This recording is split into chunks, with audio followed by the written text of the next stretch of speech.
Isarta est le site d'emploi numéro 1 au Québec en communication et marketing. Propulsez votre carrière et trouvez l'emploi idéal en vente, numérique, marketing, communication et bien plus encore. Isarta.com. Trouvez, sélectionnez et postulez facilement. Bonjour et bienvenue à la conférence Midi Express d'Isarta. Très heureuse de vous retrouver toujours en si grand nombre.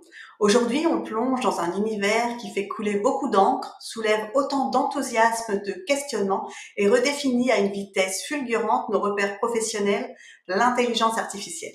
Mais plutôt que de répéter ce qu'on entend partout, nous allons lever le voile sur 5 réalités peu connues et parfois même inconfortables qui transforment silencieusement le paysage québécois.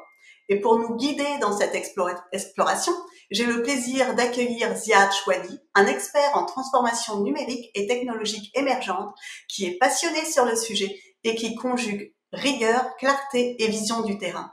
Bonjour Ziad. Bonjour, bonjour. Bienvenue. Merci pour cette belle introduction. Bonjour à tout le monde. J'espère que vous allez bien. Alors Ziad, tu es un expert en innovation et transformation digitale. Tu es surnommé le guide numérique et tu accompagnes depuis plus de 25 ans les PME québécoises dans leur virage technologique avec une approche à la fois humaine, concrète et innovante. Tu es auteur, conférencier, passionné par l'intelligence artificielle, la gestion du changement et même la gamification. Tu as cette rare capacité à rendre les choses simples sans jamais les simplifier. Alors, est ton objectif démystifier les technologies émergentes pour les rendre accessibles, utiles et ici et maintenant? C'est joli mot. Alors, avant de commencer, je vais vous inviter à activer votre chat si c'est pas déjà fait. Donc, vous pouvez inscrire votre nom à la droite de votre écran. Vous pourrez poser vos questions à Ziad, échanger entre vous, puis également répondre au sondage en cliquant sur le bouton « Voter bleu ». Je vous expliquerai à ce moment-là. Je vais d'ailleurs mettre un lien des formations de Ziad avec un code de rabais de 20% dans le chat et puis il sera applicable uniquement pour les participants de ce Midi Express. Alors sans plus tarder, je laisse la parole à Ziad qui va vous dévoiler les 5 réalités sur l'IA qu'on ne vous dit pas. Excellent. Alors rebonjour à tout le monde, merci d'être là. Aujourd'hui, on va parler d'intelligence artificielle, parce qu'on n'en parle pas assez, je me suis dit on va encore en parler un peu aujourd'hui, surtout dans ce début 2025. Mais avant toute chose, j'aimerais vous connaître un peu plus, donc je demanderai à tout le monde de se présenter. Non, je plaisante. Il y aura un petit sondage à effectuer sur justement votre niveau de maîtrise de ce qu'on appelle l'intelligence artificielle. Merci. Le voici, désolé, j'avais fermé mon micro. Alors, n'oubliez pas de bien cliquer sur le bouton bleu pour voter. Je vous lis la question. Votre maîtrise de l'IA selon vous, débutant, intermédiaire, avancé? Je vous laisse encore un petit moment vu que c'est le premier. C'est ça. Préparez-vous pendant cette présentation. C'est à tout moment, on peut vous demander de participer. Allez, je laisse encore 5 secondes. Et je publie. Merci. Intéressant. Donc, on a des débutants, des intermédiaires et on a 5% d'avancée. Parfait. Ça va me permettre d'adapter un peu mon discours et ce qu'on va aborder. Donc, quand on parle d'intelligence artificielle, souvent on a tendance à retomber dans une logique de chiffres. Puis ces chiffres sont toujours très intéressants à aborder. Comme, là je vous en ai sorti une coupe, quand on parle d'intelligence artificielle, on parle souvent d'argent, purement de marchand et de marché. Ce qui est intéressant, c'est de réaliser, puis ça fait partie des choses qui sont souvent publicisées, qu'exemple, l'année passée, on avait un marché en dollars US de 638, puis qu'on nous avise déjà que dans à peine 10 ans, pour pas dire 9, vu qu'on est en 2025, le marché fera déjà du x6. Puis quand on continue comme ça, on se dit, mais on est chanceux, on est basé au Québec/Canada, on fait partie de l'Amérique du Nord, c'est génial, on est dans la plus grande portion de marché disponible. C'est super. Puis là, on creuse un petit peu, pour les personnes qui sont avancées, on réalise que le marché est quand même assez bien réparti. Certes, on a une appointance pour l'apprentissage profond, mais les autres modèles sont quand même assez vivaces. Et, chose aussi intéressante, on voit que là aussi, on a une bonne répartition entre les offres logicielles, les offres de services, et puis le matériel. Puis on n'arrête pas de nous le rabâcher, l'intelligence artificielle est partout.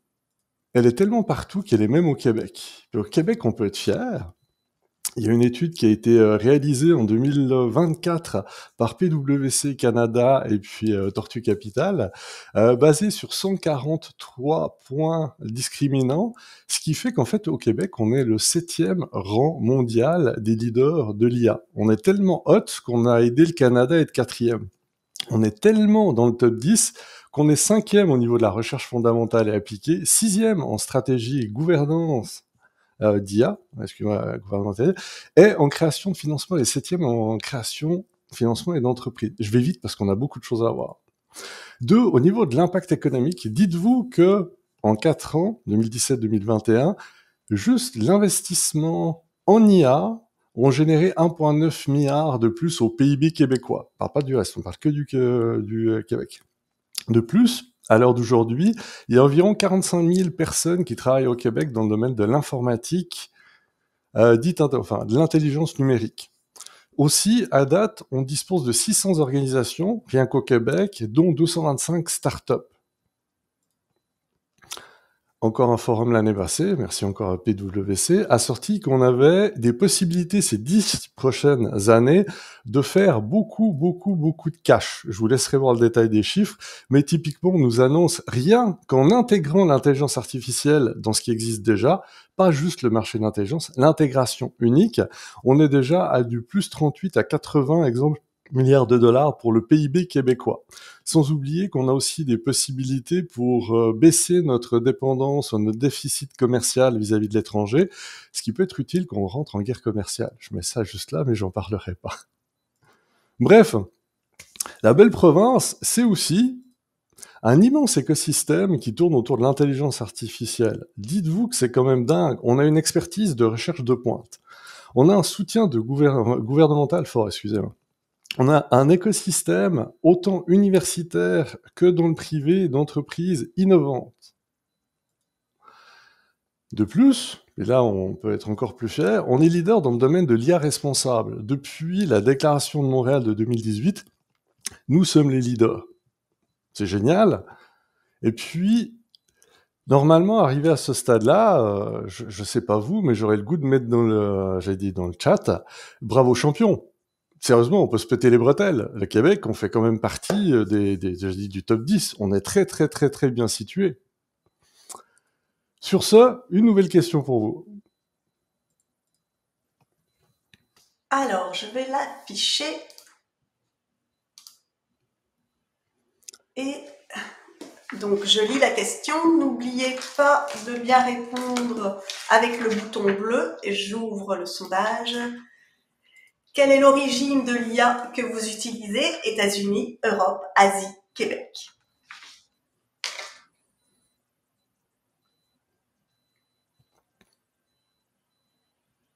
Moi, je vois le résultat. Ah, je dis que t'es chanceuse. Est-ce que c'est ça? Est-ce que tu as dit que les premiers répondeurs recevaient du chocolat? Ah non, désolé. Bon, je vais afficher parce que clairement, là, il n'y a pas de suspense. Ok.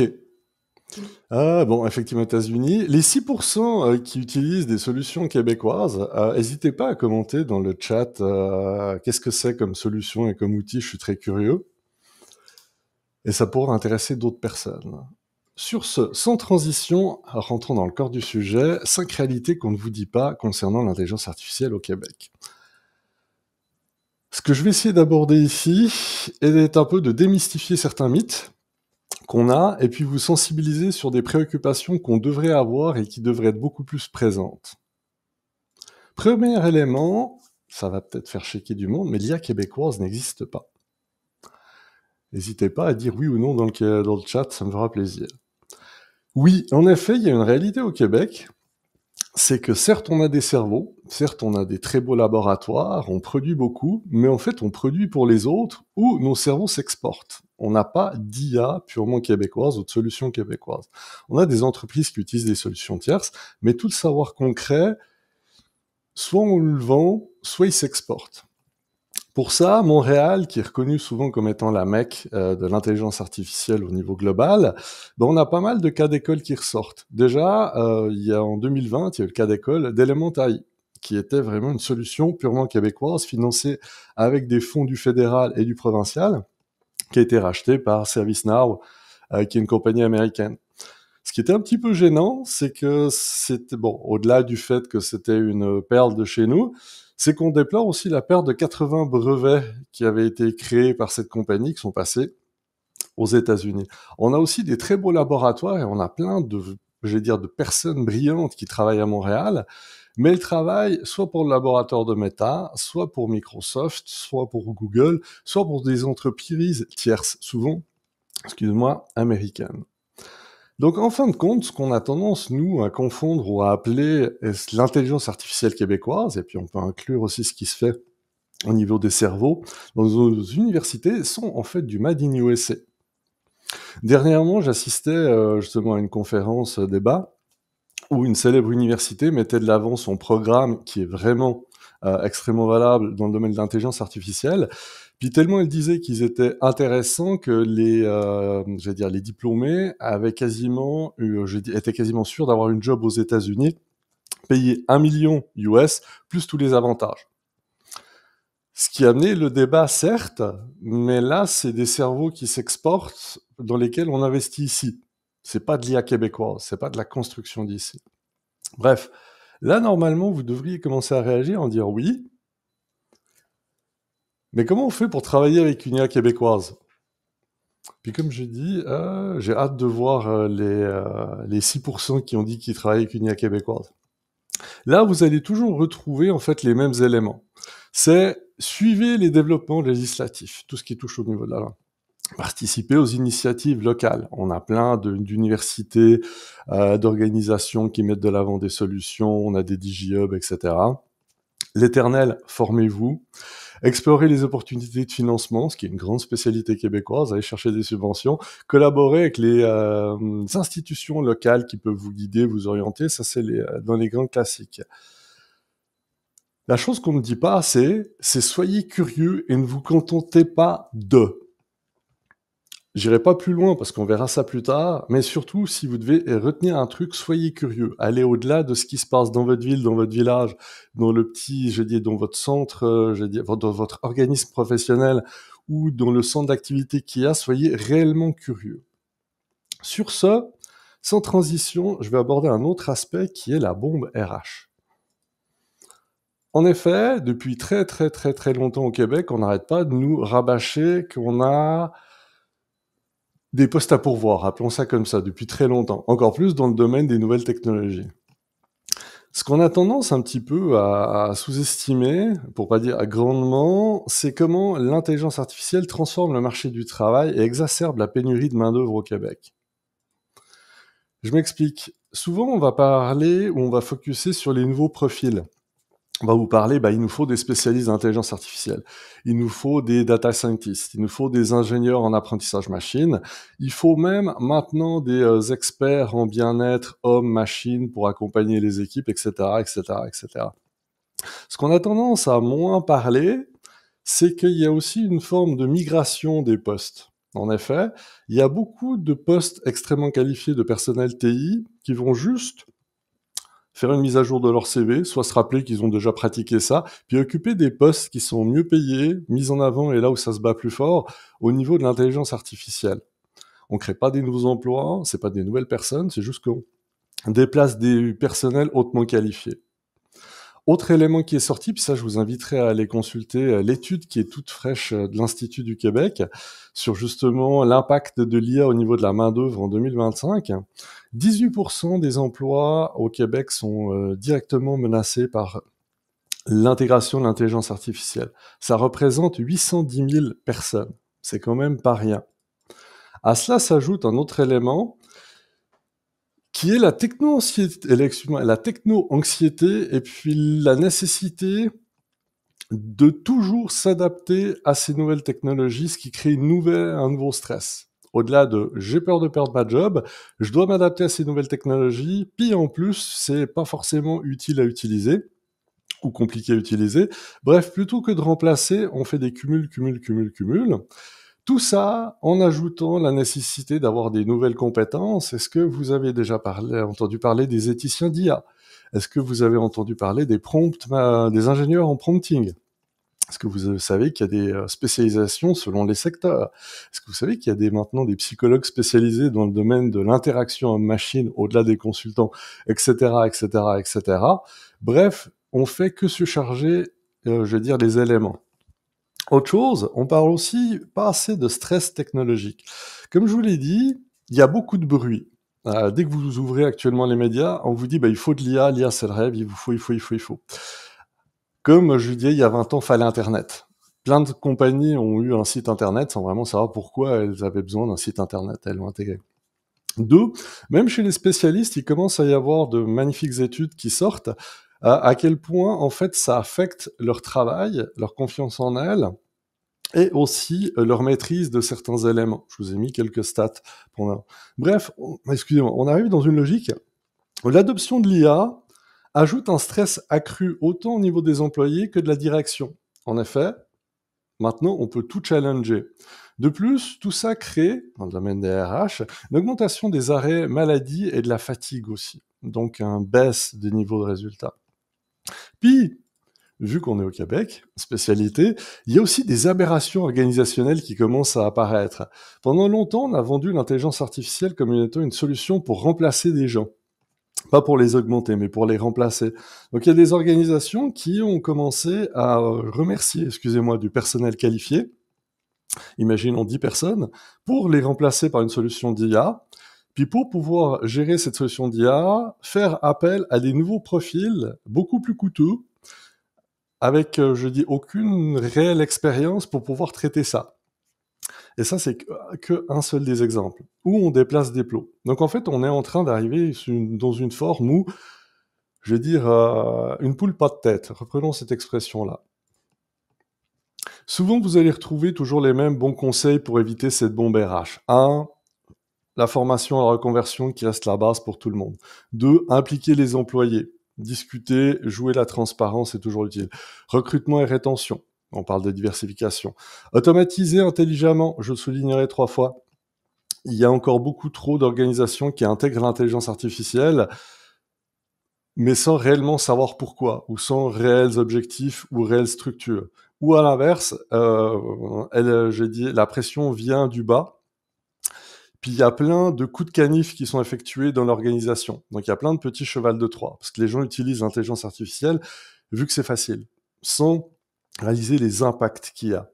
Bref, si vous devez retenir qu'un seul élément, surtout n'attendez pas, parce que ça a déjà commencé, et sa bombe RH est liée à un autre élément qui va faire tout péter, c'est le piège juridique.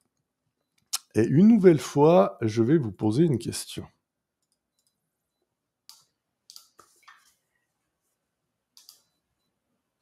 Alors, votre organisation est-elle en conformité ou en passe de l'être avec la loi 25, le RGPD, IA Act, en troisième position, pardon, je suis vraiment pas claire, le C27 ou bien en quatrième position, je ne sais pas. Alors, je vais laisser encore un petit moment, un petit 5 secondes. 5, 4, pas de pression. 3, 2,78, 1,48, 0,68. Et voilà, je publie. Excellent. Parfait. Loi 25, j'allais dire j'espère, clin d'œil. RGPD Act, parfait. C27, les 2%, j'ai hâte de vous lire dans le chat. Parfait, excellent, c'est des bons résultats. J'aurais choisi les 3 premiers. Excellent. Très important. Donc je vous remercie pour votre participation, super important. Déjà, première chose, quand on utilise l'intelligence artificielle, en fait, on tombe sous une coupe de lois qu'on a, provinciales et fédérales. Il y en a plein. Même des fois, on réalise pas qu'on peut être concerné par la charte des droits, etc. Donc il y a déjà tout un volet. Deux, ce qui est toujours intéressant à rappeler, c'est que certes, il y a les lois d'ici, mais il y a aussi les lois d'ailleurs. En effet, bien souvent, on est concerné par les lois qui ont été érigées aux États-Unis, sans oublier leur spécialité dans l'extra-judératie. Excuse-moi. Bref, il s'intéresse aussi, le droit juridique américain, ça est souvent appliqué ailleurs à l'étranger. Il y a aussi l'Union européenne. Souvent, on va parler du RGPD et puis de l'ALI Act. Surtout qu'aux États-Unis, là, depuis quelques mois, c'est le fun. Il y a des nouvelles lois qui apparaissent quasiment tous les jours. Puis aussi, il y a un autre élément auquel on parle pas, voire très peu. C'est toutes les lois et les réglementations chinoises qui sont extrêmement fortes, mais qui sont peu ou pas popularisées ici. Alors que, bien souvent, on utilise des solutions qui pourraient tomber, pour une raison ou une autre, dans ces juridictions-là.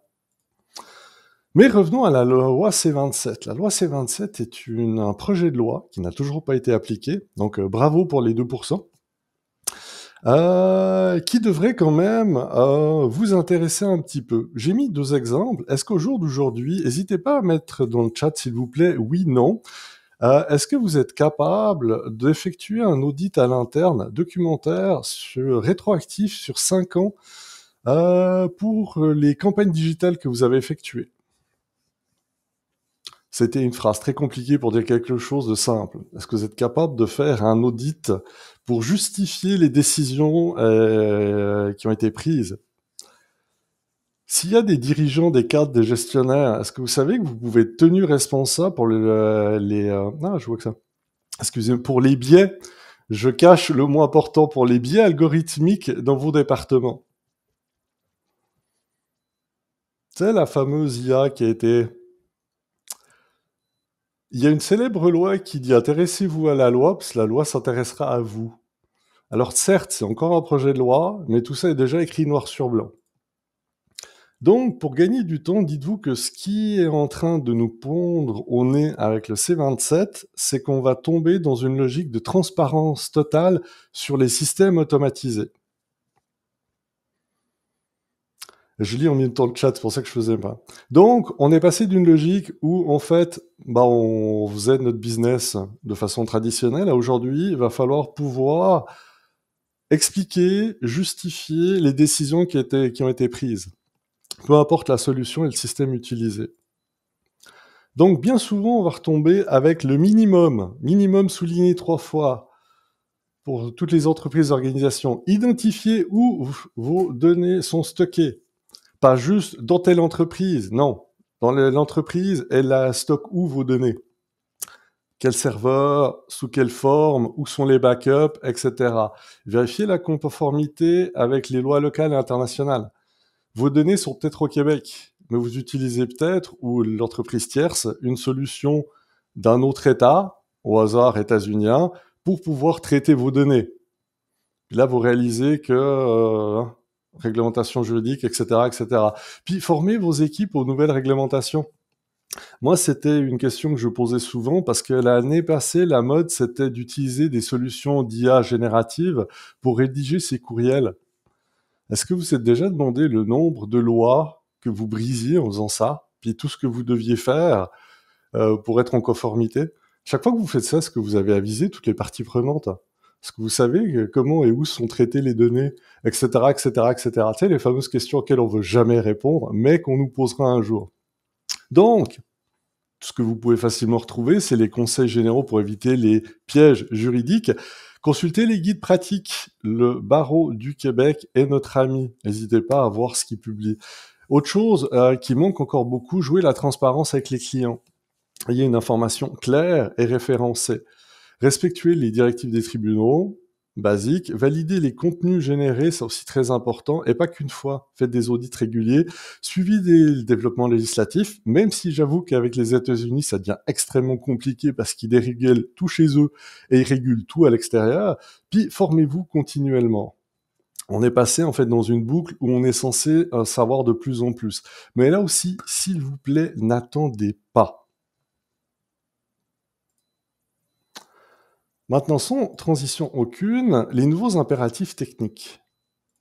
Eh, Premier élément, puis là, je vous inviterai à répondre aussi dans le chat, oui, non. Est-ce que vous savez où sont vos données? Je dirais pas personnelles, parce que là, ça peut être compliqué, mais vos données professionnelles, est-ce que vous savez où elles sont?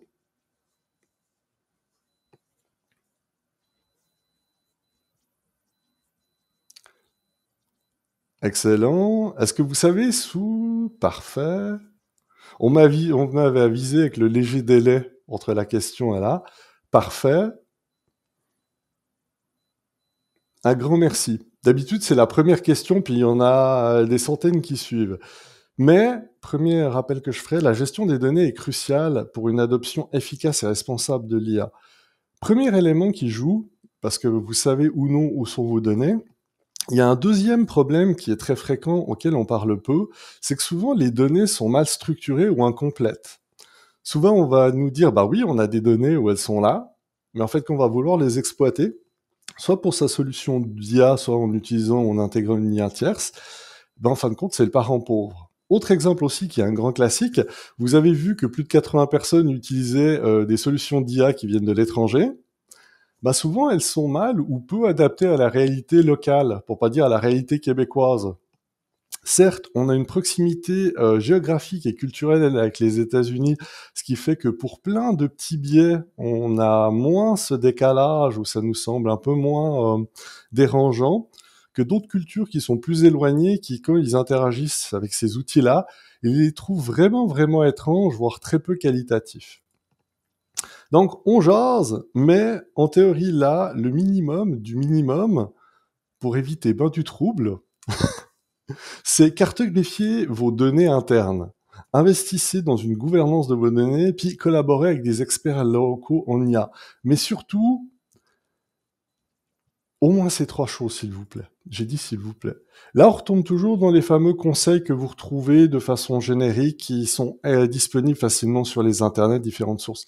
Gérer efficacement les données. Comme je vous ai dit, juste savoir où sont vos données sont souvent pas suffisants. Quelle est la qualité de celle-ci, comment on fait pour les traiter, etc., etc. On parle souvent d'adoption agile. Bah, soyez-le. C'est bête ce que je dis, mais c'est souvent ça qui pêche un petit peu. Mettez en place une infrastructure solide. Là aussi, quand je plaisante, des fois je donnais l'exemple, le serveur, on sait où il est à la cuisine à côté de la machine à café. On a déjà vu mieux. Favoriser la collaboration interdisciplinaire. Utilisez l'intelligence collective de vos organisations et de solutions tierces. Adoptez une culture d'expérimentation. Bien souvent, on passe du 0 au 110 km/h. On fait pas d'étapes ou d'approches par projet pilote. Puis surtout, assurer la conformité et l'éthique. Même si vous n'avez pas comme projet social d'être, concerné par l'éthique, soyez utilitariste. Ça sauve des vies et des carrières. Bref, j'insiste encore, ne sous-estimez pas l'importance d'une bonne gestion de vos données. Et pour les personnes qui ont dit non, je ne sais pas, première étape pour vous, puis j'intègre aussi ça pour vos données personnelles, demandez-vous où elles sont. Ça peut être déjà un bon début. Et maintenant, j'ai le goût de dire, nous dans tout ça, parce que quelque part, c'est quelque chose qui nous intéresse, toutes et tous. Là, j'ai fait comme, comme à l'université, comme on nous a appris, ou à l'école, j'ai mis plein de statistiques pour nous flatter, puis pour montrer que certes, au Québec, on était les meilleurs. Au niveau intégration, on parle souvent de taux d'adoption de l'IA la plus élevée. On parle vraiment d'intégration et d'implémentation dans les entreprises. Pas d'utilisation, exemple, d'IA générative où c'est beaucoup plus. Au Québec, on est à 5%. Le Canada, il est qu'à 3,7%. Donc, on est leader. Au niveau aussi des solutions qui sont utilisées dans le domaine de la vente, là aussi, on est les leaders. 36%. C'est waouh! Par contre, au niveau de la production, là aussi, on se défend. Tu sais, on est plus réactif qu'au niveau du Canada, tout ce qui est chaîne de production, etc., l'IA. Au niveau de l'administration et de la cybersécurité, on est à la traîne. Clairement, au niveau du Québec, on se compare pas au reste du monde. Par contre, ça, c'est que des chiffres. C'est toujours la même chose, mais ce qui est intéressant, et ce que je veux vous amener comme réflexion dans le fond, c'est qu'en fait, il y a toute une game qui a joué.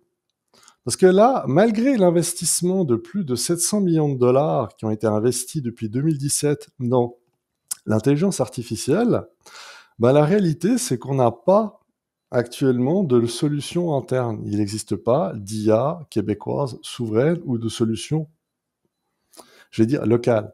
Et quand je dis locale, c'est pas un prestataire local qui utilise une solution tierce. Donc, on se retrouve avec les mêmes défis persistants. Je vous ai les listés ici, je vous laisserai les lire.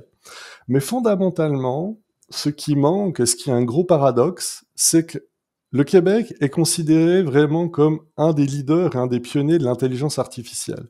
Puis ça, collectivement, autant au niveau organisationnel, des chercheurs du travail, on a vraiment un effet waouh. On attire des cerveaux, on est extrêmement performant. Mais en même temps, quand il faut l'intégrer ou dans les entreprises ou dans les organisations, ou si simplement on veut faire du cash avec, ça ne marche pas. Les pièces s'emboîtent pas. Et pire encore, même si on est vu comme étant des leaders et des pionniers, il y a vraiment un gros décalage au niveau de la compréhension de ce qu'est l'intelligence artificielle. Et je dis pas forcément au niveau détaillé, mais déjà au niveau macro. Et je vous dirais même pire que ça, il y a des organisations qui utilisent des solutions d'intelligence artificielle, mais qui les comprennent juste pas. Ils ont aucune idée des solutions qui sont derrière. Donc, on rentre même pas au niveau de comment ça fonctionne, mais ils savent même pas qui s'en occupe, qu'est-ce qu'il y a, qu'est-ce que ça fait exactement. Ce qui crée tout ce que j'ai amené avant, qui est que oui, mais comment, si tu comprends pas ce que ça fait, comment ça fonctionne, au-delà de tout ce qu'on nous fait comme bruit général, de qui est responsable, pourquoi, comment, qu'est-ce que tu veux faire avec ces choses-là? Donc on a un gros décalage. Mais vous aurez remarqué aussi qu'il existe évidemment tous les conseils génériques qu'on peut retrouver au niveau de la province, qui sont toujours se former, se recycler au niveau professionnel, connaissez la loi, les réglementations, etc. On parle souvent d'intégrer l'IA dans votre travail par petites doses, utilisez-la où ça compte. Aussi pour les personnes qui ne sont pas résidentes ou qui pourraient être intéressées, il y a plein de belles places à prendre si vous avez des profils qualifiés. Puis l'autre chose aussi qui est une réalité pour les personnes qui aimeraient se recycler, c'est s'adapter au marché du travail. Mais là encore, je reviendrai avec un élément qui est important. Surtout, soyez curieux et curieuses et allez au-delà de tout ce qui apparaît dans la presse. En effet, l'IA est en train de tout chambouler. On est vraiment comme un peu au début d'Internet. C'est en train autant de bouger au niveau sociétal, professionnel, puis même au niveau, de ce qu'on veut, de ce qu'on cherche. Donc il y a beaucoup, beaucoup d'enjeux. Là, en bonne conclusion, j'ai mis le récapitulatif de tous les points que j'ai abordés. Je répondrai après Jean-Julien, mais excellente question. Bref, vous aurez remarqué que Ziad, ce qu'il a dit, c'est l'IA québécoise n'existe pas, on dépend des autres. 2, la bombe RH, elle va bientôt exploser. Donc, en plus de tous les défis qu'on doit déjà gérer, en plus on doit gérer l'IA, donc c'est gentil, mais il faut arrêter de brasser la cage solide. Intéressez au juridique si vous voulez pas devenir le cas d'école qui fera la une de tous les médias. 2, vos données doivent devenir votre nouvelle obsession. Je n'y vraiment pas. Sans ça, vous serez toujours hors game. Puis surtout, j'espère que vous aurez remarqué l'intégration culturelle. Ça fait plus de 30 minutes que je chiale. Si ça, c'est pas un trait québécois. Mais l'élément le plus important, puisque j'aimerais que vous vous rappeliez, c'est que ce qui est malgré tout génial dans cette situation-là, peu importe les chiffres qu'on a donnés, c'est qu'on est en fait au tout début de cette game-là.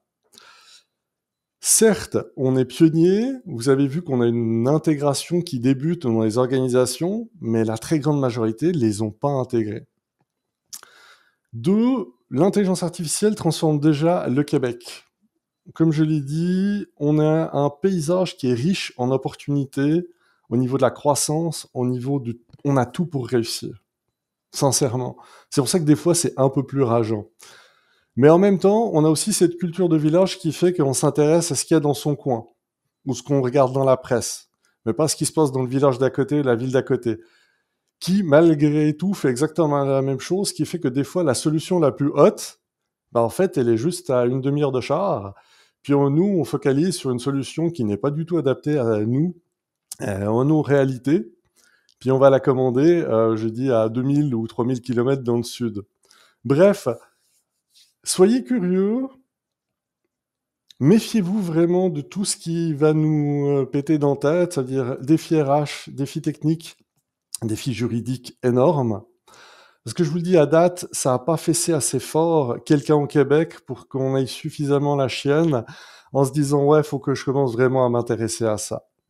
Sur ce, c'est une belle phrase qu'on m'a rappelée que j'ai dite lors d'une conférence fin de l'année passée, que je me permettrai pas de vous relire pour pas la dénaturer, mais je vous la laisse là, parce que je l'aimais bien.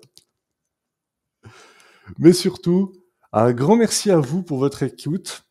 Il est certain que je ne suis pas rentré dans tous les détails, mais si vous avez des questions, n'hésitez pas. Puis j'espère vous avoir au moins un peu inspiré ou au moins avoir fait découvrir un ou deux éléments. Merci encore. Merci beaucoup, Ziad. C'était très intéressant. Alors, si vous voulez justement aller plus loin sur le sujet, je vous invite à vous inscrire aux formations de Ziad. Donc, je vous ai envoyé le lien dans le chat. Vous avez aussi également un code rabais. Je vais quand même vous partager ces formations. Donc, les voici. Les prochaines formations, c'est IA, comment l'intégrer efficacement dans votre organisme. Ça touche toujours le Québec. Donc, le 10 avril, développer et optimiser un produit grâce à l'IA le 24 avril. Et l'IA leadership à l'ère de l'intelligence artificielle le 5 juin. Voilà. Donc, est-ce qu'il y a d'autres questions au cas où? Parce que finalement, ça répond également à la question de Jean Julien, désolé. Alors, s'il n'y a pas d'autres questions, on va conclure.